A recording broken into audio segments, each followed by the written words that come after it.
तो मूवी की शुरुआत होती है अर्जेंटीना से, जहां जंगलों के बीच एक घर में ये रोमन नाम का आदमी रहता था, जो कि पहले गवर्नमेंट सीक्रेट एजेंट भी था। लेकिन जब से उसके भाई को एक माफिया बॉस कार्लो ने मार दिया, तब से रोमन ने अपनी नौकरी छोड़ दी। वाह भाई, बदला लेने की जगह नौकरी छोड़ दी। खैर, अब वो यहाँ अपने भाई की बेटी जोना के साथ ही रहने लगा, जहाँ जोना ने रोमन को बताया कि उसे अपने डैड की काफी याद आती है, क्योंकि अब उसे किसी से भी बेल्ट ट्रीटमेंट नहीं मिलता।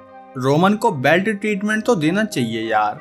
खैर, तो अब इसी के साथ द एक्सप्लेनर्स कल्ट इंट्रोड्यूस करते हैं जैकमेट। तो अब अगली सुबह ये दोनों चेस खेलने लगे, जहाँ रोमन ने अपने घोड़े की पावर दिखाकर जोना को हरा दिया। तभी इतने में उसे अपने सीसीटीवी मॉनिटर पर कुछ हलचल दिखाई दी, जिस पर उसने जोना से पूछा कि क्या तुमने यहाँ अपनी दोस्त को बुलाया है। जिस पर जब उसने मना किया, तो तभी रोमन ने अपना हथियार हाथ में लेकर जोना से रूम में जाने के लिए कहा, क्योंकि वो जानता था कि जरूर कुछ गड़बड़ होने वाली है। और हाँ, गड़बड़ हुई भी, क्योंकि असल में इनके घर पर कुछ लोगों का हमला हुआ, जो कि जोना को किडनैप करने आए थे। तब रोमन ने इन सबको प्रसाद देकर उस माफिया बॉस कार्लो के राइट हैंड मोंटी से सामना किया, जो कि शुरू में तो काफी तगड़ा लग रहा था, लेकिन रोमन के आगे उसने भी हक दिया। तब इतना तगड़ा कांड करके रोमन जोना को यहाँ से कहीं दूर ले जाने लगा, जिस दौरान उसने अपने पुराने दोस्त और पड़ोसी विल को कांटेक्ट किया, जो कि शायद अभी बाल कटवाने आया था, लेकिन रोमन को उससे अपने हथियार वापस चाहिए थे। जिस पर विल बोला कि ठीक है, आ जाओ हवेली पर। तब रोमन इनके अड्डे पर पहुंचा, जहां उसने विल को हमले के बारे में सारी बात बता दी, जो सुनकर विल बोला कि तुम्हारा हथियार अभी मेरी गुफा के अंदर है, जो कि मैं तुम्हें कल सुबह तक दे पाऊंगा। तब ये सुनकर रोमन जोना के साथ अपनी पुरानी कलीग नैन्सी के घर पर पहुंचा, जहां नैन्सी को भी सारी घटना सुनाने के बाद वो अपनी फॉर्मर बॉस के पास आया, जो कि इनकी स्पेशल एजेंसी में सबसे सीनियर थी। तब रोमन ने अपनी लीडर को बताया कि उसके घर पर एक हाईली ट्रेंड ग्रुप ने हमला किया था, जिनको खत्म करने के लिए वो अपनी पुरानी टीम को वापस रिक्रूट करना चाहता है, जिसके लिए उसे लीडर की परमिशन चाहिए होगी, क्योंकि अगर कल को कोई भी लफड़ा हुआ तो इस लीडर को ही सारी बात संभालनी होगी। तब ये सुनकर वो लीडर इस मिशन के लिए ऐसे मान गई जैसे वो कब से है रेडी तैयार कि पटाले रोमन मिस कॉल से। खैर, अब जब वो वापस नैन्सी के घर पर आया तो वहाँ अलग ही कलेश मचा हुआ था, क्योंकि वो हाईली ट्रेंड लोग नैन्सी की छाती चौड़ी करके जोना को किडनैप करके ले गए। तब रोमन सबसे पहले नैन्सी की छाती का इलाज कराने पहुंचा, जिसके बाद वापस नैन्सी के घर पर आकर उसने अपने सारे पुराने टीम मेंबर्स को कांटेक्ट करना शुरू किया, जिसमें ये सबसे पहले है राज, जो कि चर्च में टोपी लगाकर बैठा था। भाई ये क्या सीन है, मुझे ये एक्सप्लेन करना कोई कमेंट में। बाकी अभी के लिए रोमन ने उसे कॉल करके बुलाया, जिस पर पहले तो उसकी बीवी ने मना कर दिया, लेकिन राज निकला गुंडा राज, जो कि अपनी बीवी की परमिशन के बिना ही रोमन के साथ आने के लिए मान गया। तब रोमन ने मैक्सिको में इस मालो से कांटेक्ट किया, जो कि तगड़ा वाला बॉम्ब डिफ्यूजर था। तब उसने मालो से कहा कि मुझे तुम्हारी मदद चाहिए, इसलिए मैं उम्मीद करता हूँ कि तुम कल सुबह हेडक्वार्टर्स में आ जाओगे। जो सुनकर मालो रोमन को अपना भाई मानकर आने के लिए तैयार हो गया। जिसके बाद रोमन ने अपनी आखिरी कलीग सोफिया से कांटेक्ट किया, जो कि मार्शल आर्ट में एक्सपर्ट होने के साथ साथ रोमन की क्रश भी थी। खैर, तो अब इन शॉर्ट ये तीनों के तीनों रोमन के साथ हेडक्वार्टर में आने के लिए मान गए। दूसरी तरफ हमें जोना भी दिखाई गई, जो कि कार्लो के कब्जे में थी। तब कार्लो उससे बोला कि जब तक रोमन उसके ऑर्डर्स मानेगा तब तक वो जोना को कोई नुकसान नहीं पहुंचाएगा, जो कहकर उसने रोमन को कांटेक्ट किया, जो कि अभी हॉस्पिटल में विल के साथ था। तब कार्लो ने उसे ऑर्डर दिया कि वो जल्दी से एक फीमेल न्यूक्लियर साइंटिस्ट को किडनैप करे, क्योंकि वो साइंटिस्ट कार्लो के पर्सनल इंटरेस्ट के लिए न्यूक्लियर वेपन बनाने वाली है। जिस साइंटिस्ट की डिटेल फाइल उसने रोमन को भेजकर उसे धमकी दी कि अगर वो मना करता है या धोखा देता है तो वो कभी जोना को नहीं देख पाएगा। तब अगले दिन रोमन के पुराने कलीग स्पेशल टीम में आए, जहां उसने सोफिया का काफी अच्छे से स्वागत किया, जिसके बाद वो तुरंत उन्हें उस साइंटिस्ट की लोकेशन पर ले जाने लगा।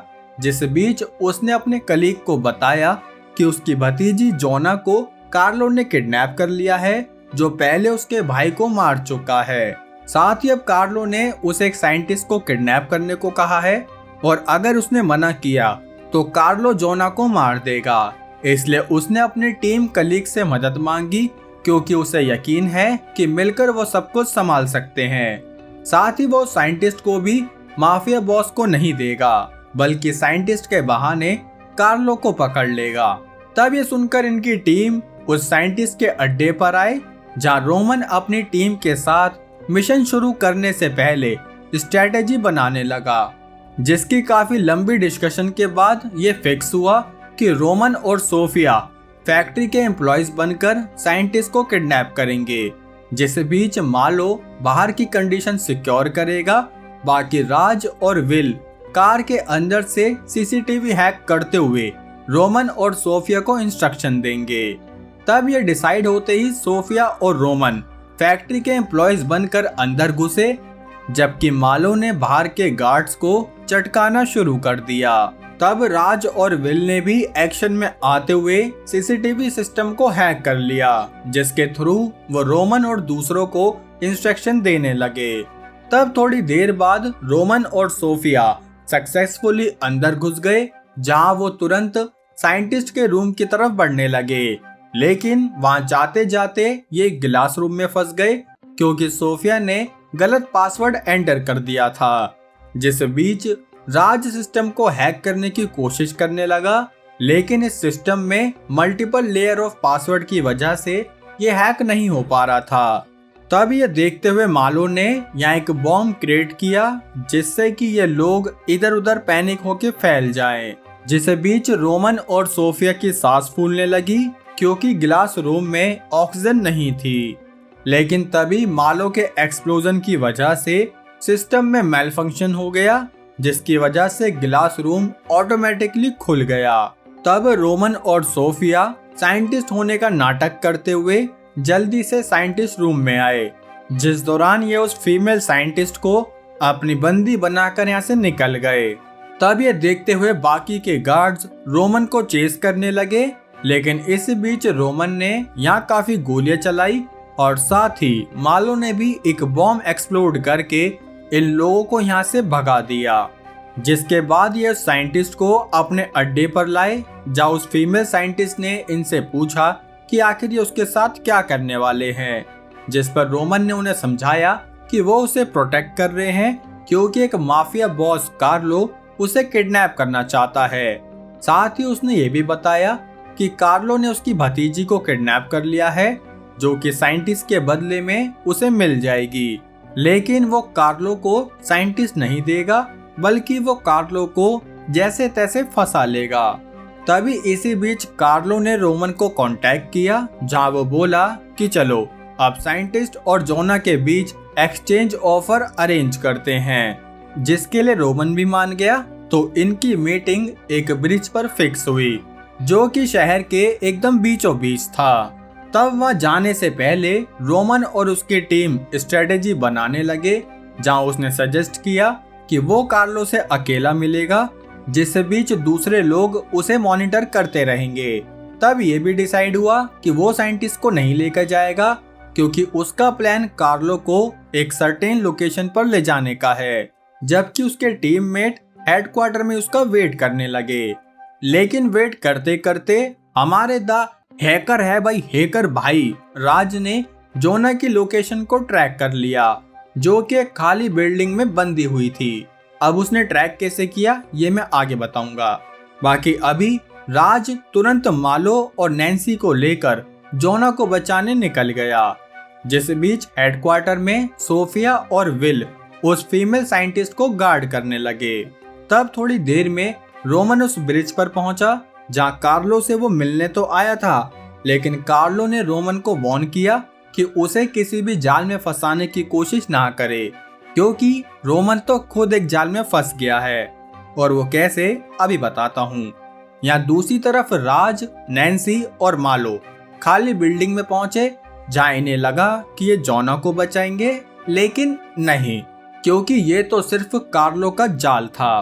तब ये पता चलते ही रोमन तुरंत राज को कांटेक्ट करने लगा कि सब लोग हेडक्वार्टर वापस जाओ, क्योंकि कार्लो के लोग हेडक्वार्टर में हमला करने वाले हैं। तब ये सुनते ही ये सभी लोग हेडक्वार्टर में वापस जाने लगे, लेकिन वहां पहुंचने से पहले ही कार्लो के लोगों ने विल को बहुत बुरी तरह से घायल कर दिया था।